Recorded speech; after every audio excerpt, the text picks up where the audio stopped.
బ్రహ్మ రాసిన తలరాతను మనిషి మార్చుకోవచ్చా? విధి వ్రాతైనా విఫలమవుతుంది కానీ సద్గురు వాక్కు సత్యమవుతుందని చెప్తుంది గురుదేవుల యొక్క జీవన విధానం. నా ప్రారబ్ధ కర్మలు ఇలాగే ఉన్నాయి, బ్రహ్మ ఇలా రాశాడు కాబట్టి నాకు ఈ కష్టాలు ఉన్నాయి, ఇక నేనేమి చేయనని ఇలాగే ఉండిపోతే మన జీవితం అలాగే ఉండిపోతుంది.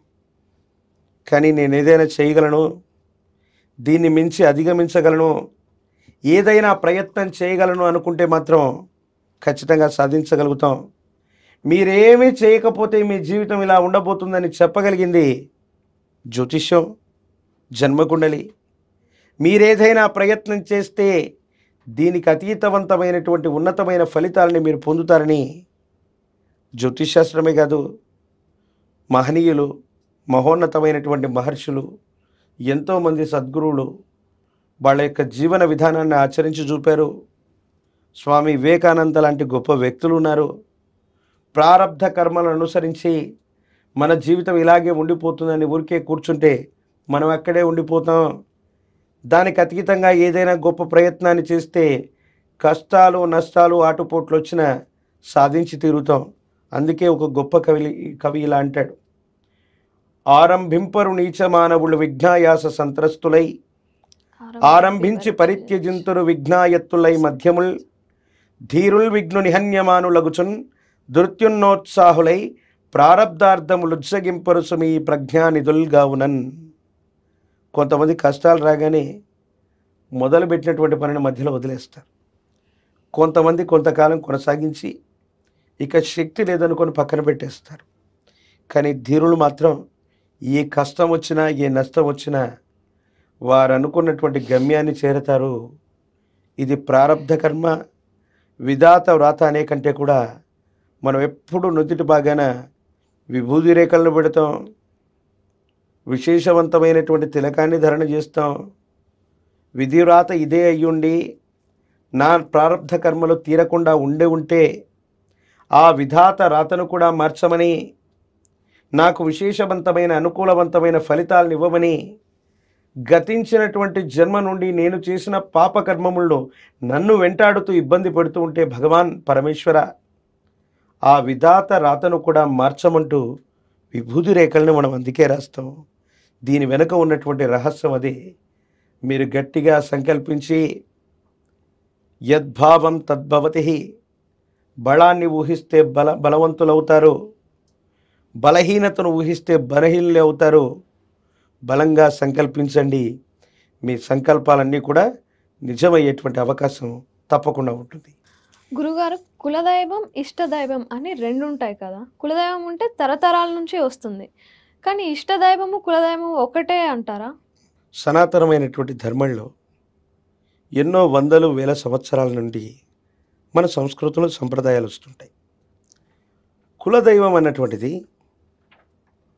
ఒక్కొక్క ప్రాంతాన్ని బట్టి, ఆ ప్రాంతంలో ఉన్న నాగరికతను బట్టి, మన పూర్వీకులు పూజించినటువంటి గ్రామదేవతలు ఎల్లమ్మ, పెద్దమ్మ, పోలేరమ్మ, అంకాలమ్మ, నూకాలమ్మ, శివుడు, విష్ణువు, గణపతి, ఇలాగా మన పూర్వీకుల్లో పెద్దవాళ్ళు ఎవరో పూజించి ఉంటే అది పరంపరగా వస్తూ ఉన్నటువంటిది.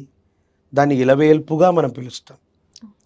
అందరికీ కూడా ఇలవేల్పుగా వేములవాడ రాజన్నో, తిరుమలలో ఉన్నటువంటి లక్ష్మీ వెంకటేశ్వర స్వామి, అహోబిలంలోని లక్ష్మీ నరసింహ ప్రభువు, మన పూర్వీకుల్లో ఎవరైనా వారిని కొలిచి ఉంటే ఆయన యొక్క పేరు కలిసే విధంగా మన పేర్లు పెట్టుకోవటం, మన పిల్లల యొక్క జన్మ నక్షత్రాలు, జన్మనామాలు ఏమున్నా మొట్టమొదట ఆ దేవతా స్వరూపం యొక్క పేరుతో పిలుచుకోవటం ఈయన అనాదిగా వస్తూ ఉన్నటువంటి సంప్రదాయం.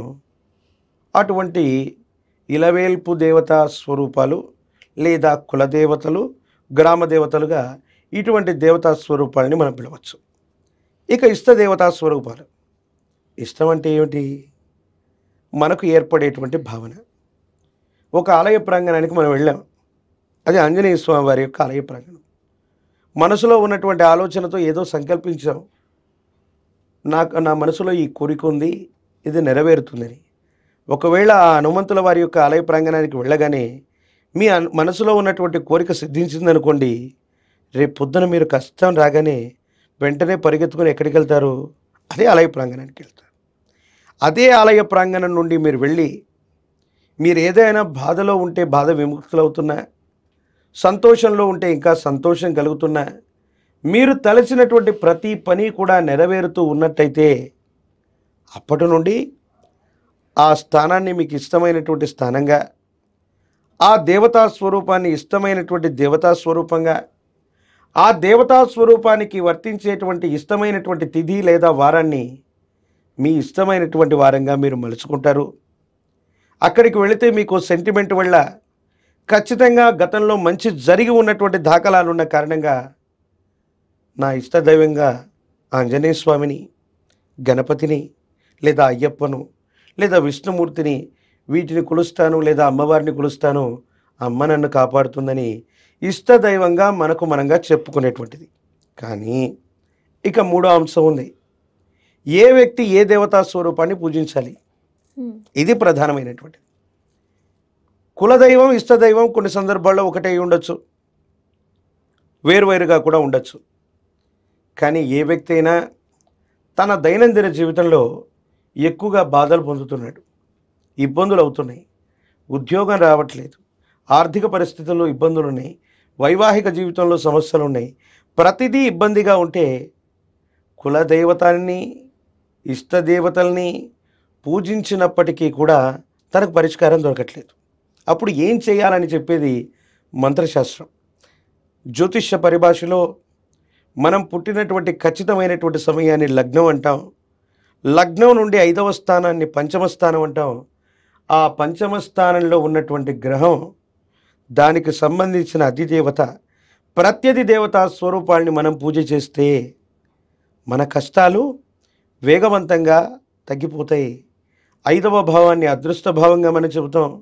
పుత్రస్థానం, పంచమ స్థానం, అదృష్ట స్థానానికి అధిపతి అయినటువంటి దేవతల్ని స్మరణ చేస్తే మన కష్టాలు తొందరగా తొలగిపోవటమే కాదు, మనం ఏ ప్రయత్నం చేసినా మనకొచ్చేటువంటి ఫలితాలు వేగవంతంగా ఉంటాయి, అనుకూలవంతంగా ఉంటాయి. కాబట్టి పంచమ భావానికి సంబంధించిన గ్రహం, వాటికి సంబంధించిన అధిదేవత, ప్రత్యధి దేవత ఒక మూలమంత్రం, వీటిని తీసుకొని వీళ్ళనే మనం ఇష్టదేవతలుగానో, మన యొక్క జన్మ కుండలికి సంబంధించిన జాతకానికి సంబంధించిన దేవతా స్వరూపాలు కాబట్టి ఈ విధంగా సాధన చేస్తేనో మరిన్ని వేగవంతమైన ఫలితాలు తప్పకుండా పొందగలిగిన పరిస్థితులు కూడా గోచరిస్తాయి.